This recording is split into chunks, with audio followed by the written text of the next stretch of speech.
80 करोड़ बेरोजगारों को राशन दिया जा रहा है, वो ना चुनाव में आ जाके बेरोजगारी है। इसी क्या कह रहे हैं आप?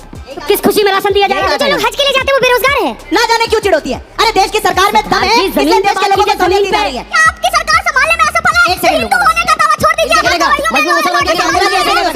बीच में मत बोलिए सर। छूट पे छूट, छूट पे छूट। मेरे को ये समझ में आ रहा है कि आपकी मस्जिदों में नमाज अदा करने की जगह नहीं, जबकि वक्फ बोर्ड के पास इतनी जमीन है, फिर भी आप क्या कर रहे हो? आपने नफरत फैलाने की बात करी तो ये one sided propaganda Hindu festivals पे क्यों फैलाया जाता है? एयर और नॉइज पोल्यूशन की बात सिर्फ दिवाली पे होगी है। तो अगर कांवड़ यात्रा कुछ नौकरियां जनरेट कर रहा है, कुछ पैसे वहाँ के लोग कमा रहे हैं, तो उसमें क्या गलत है?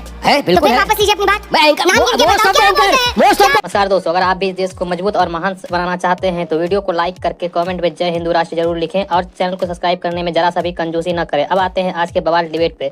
दोस्तों, आज की डिबेट में जनता ने करारा जवाब से आरजेडी प्रवक्ता कंचना यादव और अंसार राजा को धोया है, क्योंकि अंसार राजा का कहना था कि कंवरिया बेरोजगार है और वहीं आरजेडी के प्रवक्ता कंचना यादव तो सारी हद ही पार कर दिया। उनका आरोप था कि कांवरिया दंगाई है। उसके बाद जनता ने इनके ऐसी धुलाई की, उसे देखकर आपको आनंद आ जाएगा। आपसे अनुरोध है कि वीडियो को अंत तक जरूर देखें। चलिए दोस्तों, मेन वीडियो को स्टार्ट करते हैं। पिक्चर चालू करो बे। देखिए अंजना जी, कावड़ भाई हमारे जो कावड़ यात्रा लेकर के आ रहे हैं, मैं शुरू से कहता हूँ आया रहा हूँ कि उनका एहतराम होना चाहिए। उनके साथ किसी तरीके का कोई भेदभाव नहीं होना चाहिए। अगर वो निकल रहे हैं तो उनको रास्ता देना चाहिए। और जो हिंदू मुस्लिम का एंगल लाया जा रहा है, अगर किसी चश्मे वाले की दुकान तोड़ी गई है तो उसमें मुसलमान नहीं था। किसी पुलिस वाले को अगर रास्ते में मारा गया है, किसी स्कूल की बस तोड़ी गई है तो उसमें मुसलमान नहीं थे। तो बार बार हिंदू मुसलमान का तस्करा लाना ठीक नहीं। नमाज क्या बात कर रहे हैं? हमने कभी एतराज़ नहीं किया कि आपने फूल क्यों बरसाए, लेकिन हमें 5 मिनट की इजाज़त तो दो हमारे मुल्क में नमाज पढ़ने की। कितना वक्त लगता है?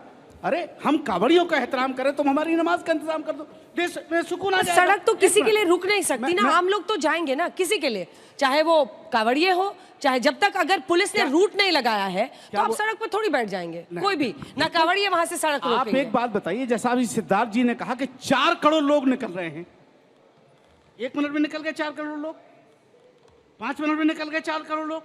नहीं तो क्या बंद उसमें नहीं उसमें राशन लगा दें सर कि भाई इतने रुक तो जाइए। नहीं बात तो आप पूरी बताइए ना, करने कॉमन सेंस की बात करिए ना इसमें। आप कॉमन सेंस की बात करिए। नहीं आप कॉमन सेंस की बात करिए कि भाई इतने जाएंगे इतने नहीं जाएंगे। अरे सुनिए, तो ऐसा मत कीजिए। मैं ये कह रहा हूँ कि सवाल पूछा है तो हाथ उठाइएगा आप लोग। जानते हैं कि ये क्यों छुपा जा रहा है कावड़ियों के पीछे, क्या छोड़ा जा रहा है? क्यों छुपा जा रहा है कावड़ियों के पीछे, जानते हो? उन पर तो फूल भी बरसाए जा रहे हैं, क्या दिक्कत है? अच्छी बात है, मैंने तो पहले ही कहा कि बरसाना चाहिए। हाँ। लेकिन नमाजियों पे भी जो बरसाओ।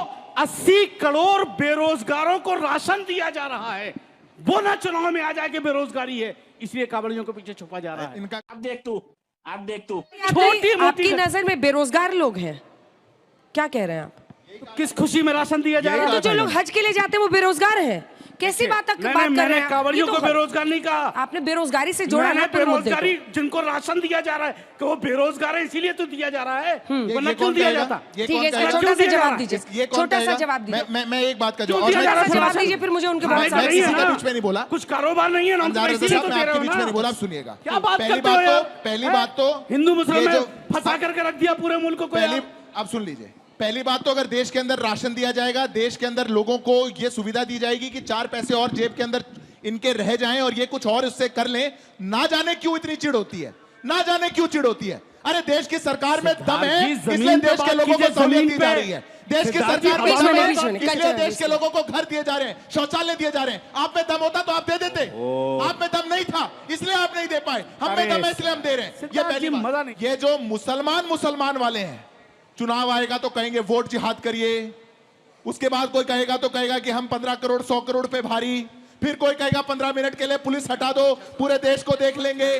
कहीं करौली में शोभा यात्रा निकलेगी तो ये कहेंगे वहां पत्थर बरसाओ, कहीं अगर ताजिया निकलेगा तो एक जवान नहीं खुलेगी, शोभा यात्रा निकल रही है तो उसको खराब बताएंगे। मुख्यमंत्री मुसलमान अभी शमशान कब्रिस्तान सब आ जाएगा, पाकिस्तान आ जाएगा, बिरयानी आ जाएगी, सब आएगा। अभी बीजेपी ला रही है कि हम ला रहे हैं? लाइन बोल रहा हूं मैं, अंतिम लाइन। मेरे को पता था बहुत दर्द होगा। इनकी होड़ है आपस में, कोई मुसलमान वोट AIMIM से ज्यादा ना ले जाए, इतनी होड़ है। बस सारे लगे पड़े हैं पीछे, कैसे खुश किया जाए। कंचना जी, क्या ये होड़ लगी हुई है बिहार में? अंदर एक वोट को सुनिए, अब देखिए अखिलेश बाबू कह रहे हैं पीडी। अरे दादा, आइए मैं चली जाती हूँ सर, आप लोग शो कर लीजिए अपना। सुनिए, सबसे पहली बात कि समाजवादी पार्टी जब सरकार में थी ना, तो स्पेशल कॉरिडोर बनवाई थी, बोरा रख कर कॉरिडोर बनवाई थी ताकि कोई कावड़िया किसी से छू नहीं जाए। सुन लीजिए अभी का भी बताओ। और अभी आप ना जाकर दुकानों पे नाम चिपकवा रहे हो, यही कर रहे हो। अब क्या आपने सुविधा दी हुई है? बिहार से दिल्ली पहुंची होंगी आप, यूपी से गुजर कर आई होंगी, क्या या फ्लाइट लेकर आई थी? नहीं दिखा यूपी आपने, देख कर आ रहे पूरे रास्ते, कहीं कोई व्यवस्था नहीं है, कहीं कोई व्यवस्था नहीं है। और जो विजुअल्स आ रहे हैं ना कि कोई लेडी टकरा जा रही है तो उसको इतना मारा जा रहा है, कहीं घर तोड़ा जा रहा है, कहीं दुकान तोड़ी जा रही है, कहीं बस तोड़ा जा रहा है, कहीं बस स्कूल बस तोड़ा जा रहा है, ये सब क्या है? क्या आपकी सरकार संभालने में असफल है? तो हिंदू होने का दावा छोड़ दीजिए आप लोग। बुलडोजर क्यों नहीं चलाते? हिंदू के बुलडोजर कब चलेगा इन लोगों के खिलाफ जो तोड़फोड़ कर रहे हैं, कानून को हाथ में ले रहे हैं, ढाबों को तोड़ रहे हैं, कोई चश्मे की दुकान तोड़ रहे हैं? नहीं रोक सकते, लॉ एंड ऑर्डर संभाल नहीं सकते, तो हिंदू होने का दावा आप लोग छोड़ दीजिए। हिंदू के सबसे बड़े विरोधी आप हैं, संरक्षक नहीं हो सकते। चलो भाई, देखो अब मैं क्या करता। मेरा प्रश्न है, उत्तर नहीं दूंगा। गोपालगंज, बिहार के दरभंगा, जहां जहां ताजिया के अंदर वायलेंस हुई, इसी जोश से सुनाओ, उत्तर नहीं देंगे, उसी जोश से कहो, जवाब दो।